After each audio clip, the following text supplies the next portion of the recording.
Hello friends, welcome to my channel. I am Rohit. आज हम आपके सामने एक नई प्रॉब्लम डिस्कस करेंगे सी प्रोग्रामिंग में और देखेंगे कि उसका लॉजिक कैसे डिज़ाइन करना है, उसका प्रोग्राम कैसे लिखना है। स्टार्ट करते हैं हम।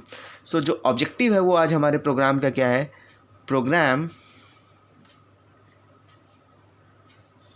To calculate area and circumference of a circle whose radius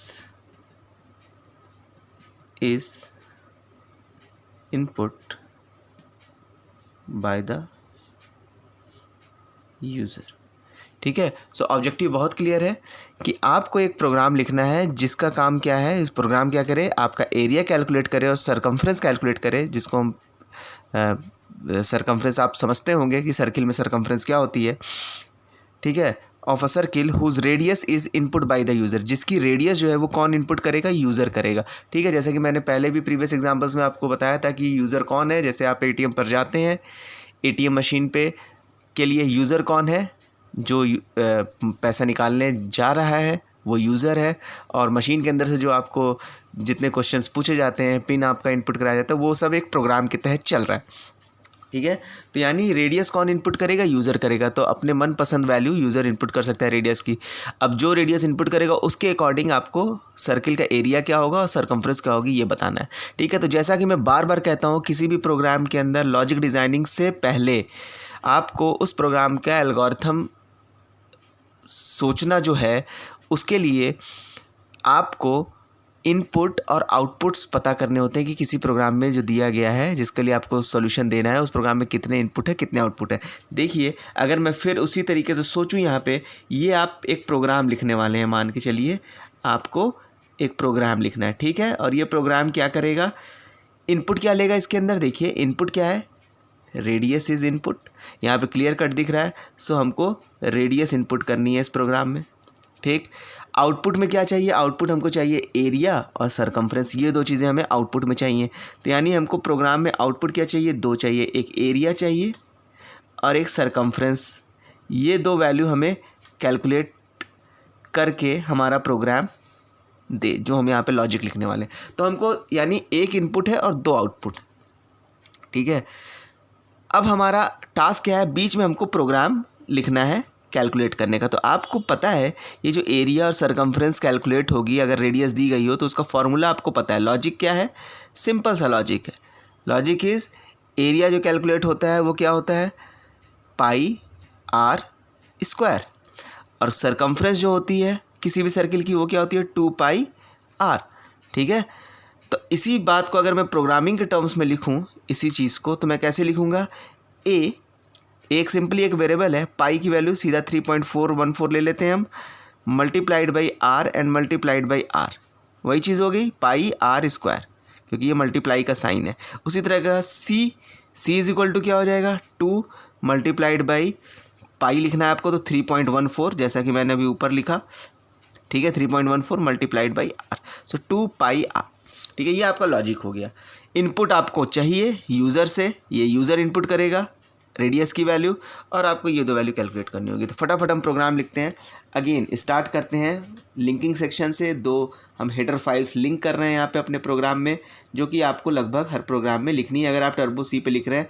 अगर आप GCC कंपाइलर पे काम कर रहे हैं तो आपको ये conio.h आपको फाइल इंक्लूड नहीं करनी है। ठीक है। केवल आपको stdio, उसका सिंटेक्स थोड़ा सा बदल जाता है, वो भी हम कभी बता देंगे आपको। ठीक है। फिलहाल मेन फंक्शन। अब इस मेन फंक्शन में सबसे पहली चीज़ आपको क्या चाहिए? ये इनपुट चाहिए। ठीक है ना। और ये दो आउटपुट चाहिए। ये दो चीज़ें हैं। तो इसके लिए आप वेरिएबल पहले से डिक्लेयर करिए। हम मान चल रहे हैं फ्लोट वैल्यू ले ले रहे हैं, क्योंकि रेडियस और एरिया और सरकमफ्रेंस जो भी होगा वो डेसिमल में आ सकता है। ठीक है। तो हम लेकर चलते हैं। रेडियस एक वेरिएबल मैंने ले लिया आर रेडियस के लिए, एक वेरिएबल ले लिया ए जो एरिया स्टोर करेगा, एक वेरिएबल ले लिया सी जो सरकमफ्रेंस की वैल्यू स्टोर करेगा। ये 3 वेरिएबल फिलहाल हमने डिक्लेयर किए। अभी अगर आगे और ज़रूरत होगी तो हम ले लेंगे। फिलहाल के लिए हमने ये 3 वेरिएबल डिक्लेयर किए हैं। अब आगे देखिए, आपको क्या करना है? इस रेडियस को यूज़र से इनपुट कराना है ना अपने प्रोग्राम में। तो हम यूज़र को एक मैसेज देते हैं कि प्रिंट एफ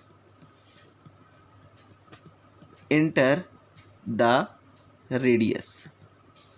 ठीक है, ये हमने यूज़र को एक मैसेज दिया ताकि जैसे आप एटीएम पे जाते हैं आपसे कहता है एंटर योर पिन, बिल्कुल उसी तरह आपको यूज़र को एक मैसेज मिलेगा एंटर द रेडियस। जैसे ही यूज़र देखेगा तो समझ जाएगा हमको रेडियस की वैल्यू इनपुट करनी है। तो जो भी यूज़र इनपुट करेगा उसको रीड भी तो करना है हमें अपने प्रोग्राम के वेरिएबल में, और किस वेरिएबल में रीड करना है, आर नाम के वेरिएबल में रीड करना है। तो हम क्या लिखेंगे, स्कैनफ, चूँकि फ्लोटिंग वैल्यू है R, so %f and address of R. यही तरीका होता है स्कैनफ फंक्शन। ये अब बिल्कुल आप लोग अपने दिमाग में ये सिंटैक्स बिठा लीजिए। सो रेडियस आर में हम क्या चीज़ चाह रहे हैं, रेडियस की वैल्यू जो भी यूज़र इनपुट करेगा वो किस में जाएगी, रेडियस आर में। ठीक है, जो वेरिएबल हमने ले रखा है।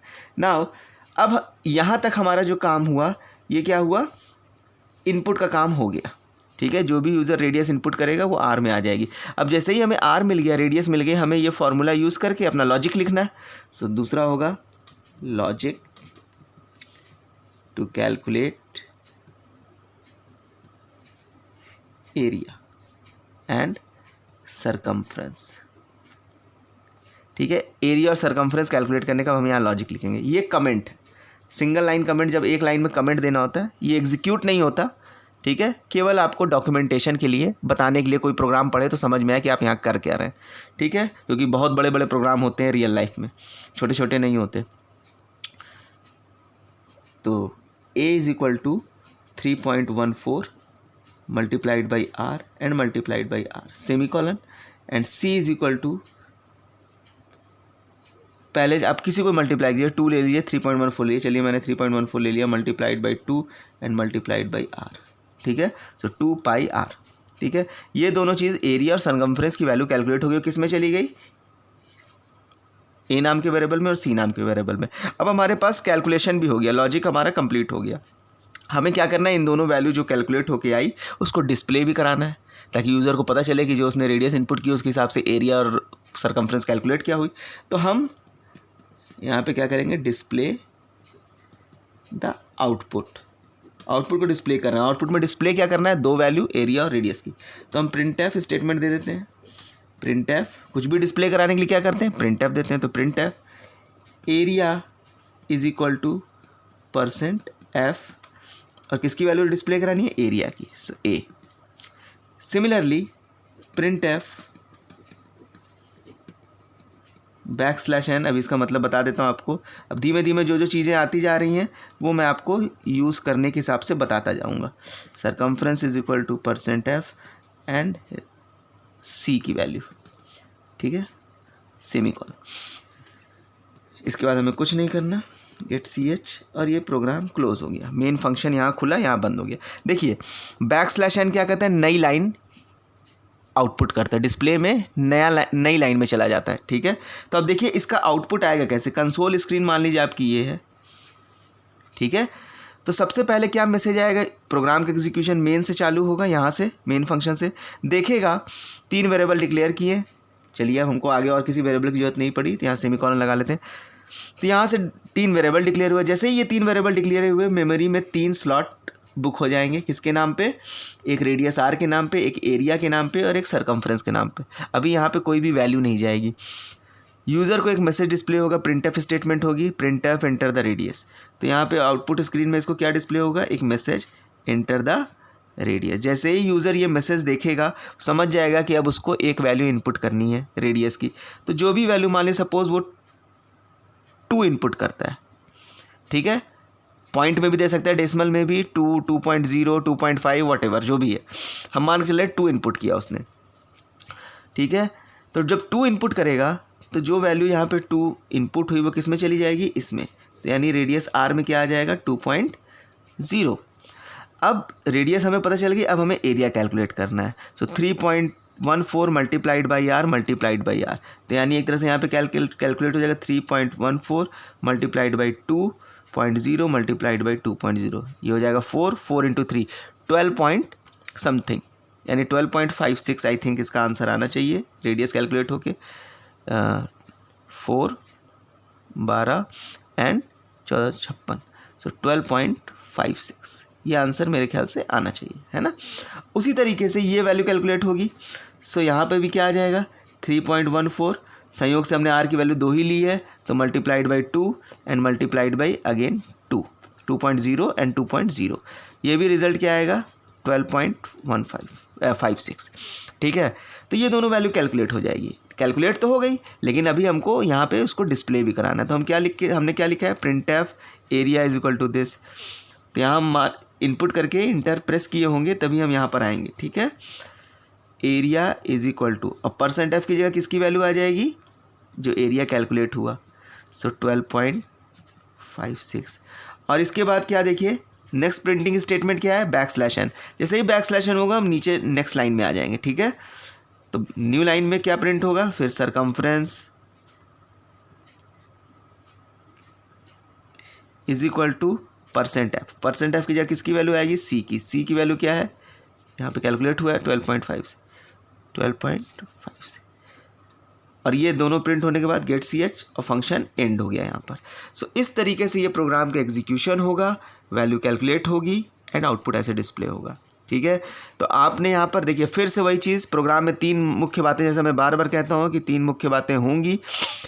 रेडियस ये इनपुट हो गया, logic means processing and output is जो आपको फाइनल आउटपुट चाहिए उसको डिस्प्ले कराना।